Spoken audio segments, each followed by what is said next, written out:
கதைகளால். வணக்கங்க. ஒரு அப்பாவும் பையனும் இருந்திருக்காங்க. அந்த தம்பி என்ன பண்ணுவானா, அடிக்கடி சின்ன சின்ன தப்பெல்லாம் செய்வாங்க.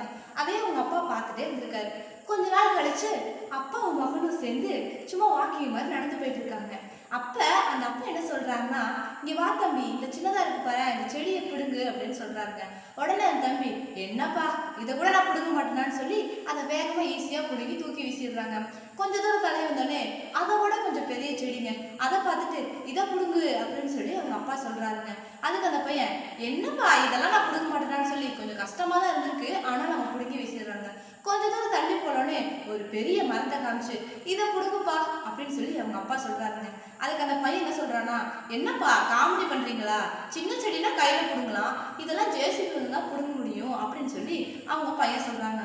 அதுக்கு அவங்க அப்பா என்ன சொல்றாருன்னா, இதே மாதிரிதான்ப்பா நம்ம சின்ன வயசுல பாவம் செய்வோம்ல, அதை சின்ன வயசுலயே விட்டுறணும். அதை அப்படியே பாவம் செஞ்சுட்டே வந்தோம்னா அது பெரிய மரமா மாறி நிறைய பாவம் செஞ்ச மாதிரி ஆயிரும்னு அவங்க அப்பா சொல்றாங்க.